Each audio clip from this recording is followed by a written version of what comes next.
jurusan Keperawatan Program Studi Sarjana Terbang dan Profesional.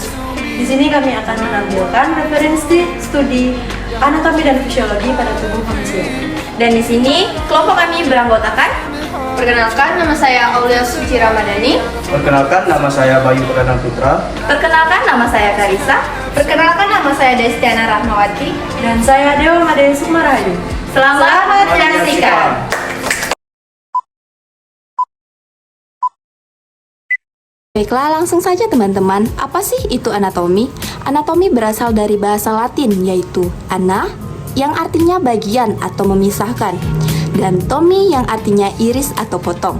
Jadi kesimpulannya, anatomi adalah ilmu yang mempelajari susunan tubuh baik secara keseluruhan maupun bagian-bagian serta hubungan alat tubuh yang satu dengan yang lain.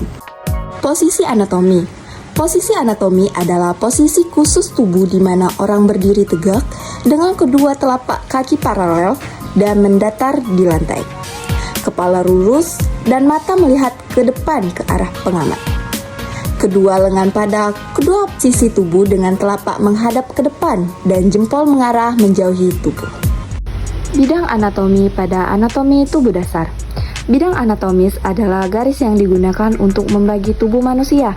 Biasanya terlihat sebagai model anatomi dan proyeksi. Terdapat 3 bidang anatomis yang biasa digunakan, yaitu yang pertama, bidang koronal atau frontal adalah bidang yang membagi tubuh menjadi bagian anterior atau depan dan posterior atau belakang. Yang kedua, bidang transversal adalah bidang yang membagi tubuh menjadi bagian superior atau atas dan interior atau bawah. Yang ketiga, bidang sagittal atau median adalah bidang yang membagi tubuh menjadi bagian kanan dan kiri. Ada istilah parasagittal, yaitu pembagian tubuh yang tidak sama, bisa cenderung ke kanan atau ke kiri. Lalu ada marsagittal, yaitu pembagian tubuh yang sama besar. Selanjutnya, terminologi arah dalam tubuh. Terminologi arah dalam tubuh di sini dimaksudkan kebanyakan bersifat relatif. 1. Relatif terhadap sisi depan, yaitu perut atau belakang punggung.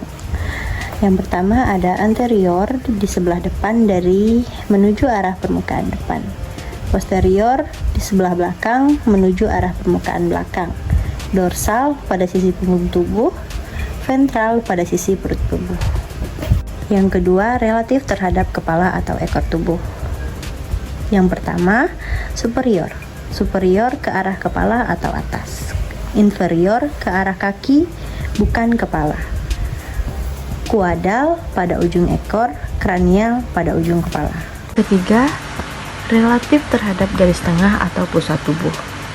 Yang pertama ada medial, yaitu ke arah garis tengah tubuh, kemudian lateral menuju garis tengah tubuh. Deep di sini dimaksudkan pada bagian dalam atau sisi dalam struktur lain. Dan ada juga superficial pada bagian permukaan. Selanjutnya yang keempat, relatif terhadap perlekatan dengan struktur lain.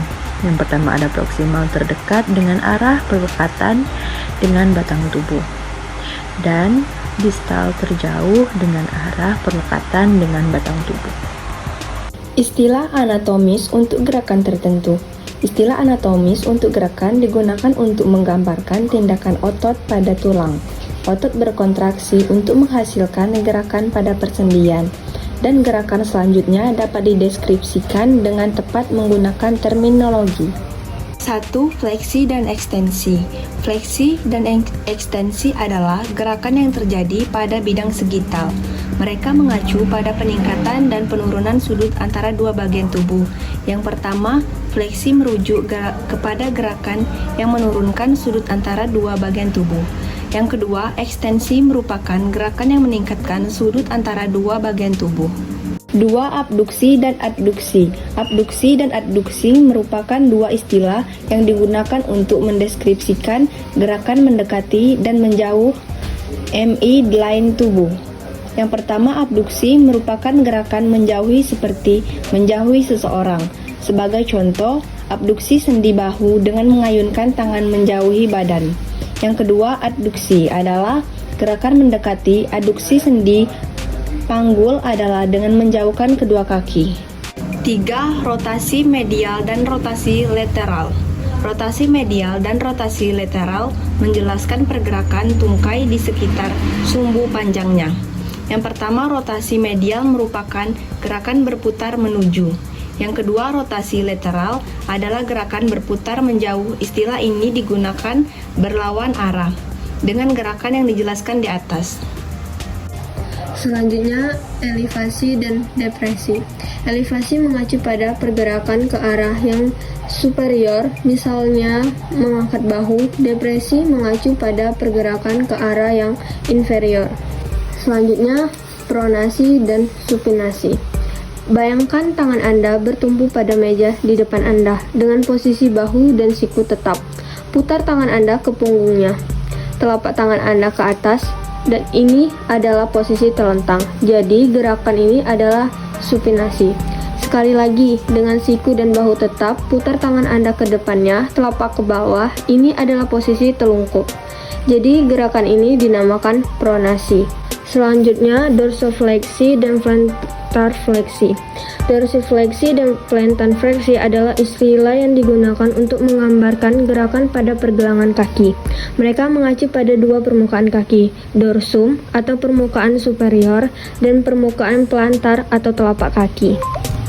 Selanjutnya ada yang ketujuh, yaitu inversi dan eversi. Inversi dan eversi adalah gerakan yang terjadi pada sendi pergelangan kaki. Titik mengacunya pada rotasi kaki di sekitar sumbu panjangnya. Inversi melibatkan pergerakan telapak kaki menuju bidang median, sehingga telapak kaki berada di arah medial. Reversi juga melibatkan pergerakan telapak kaki menjauhi dari bidang median, sehingga telapak kaki berada dalam arah lateral. Baiklah teman-teman, demikianlah hasil penampilan video dari kelompok kami. Apabila ada salah kata, kami mohon maaf, dan pada Allah kami mohon ampun. Kami akhiri. Wabillahi taufiq wal hidayah. Wassalamualaikum warahmatullahi wabarakatuh. Dadah.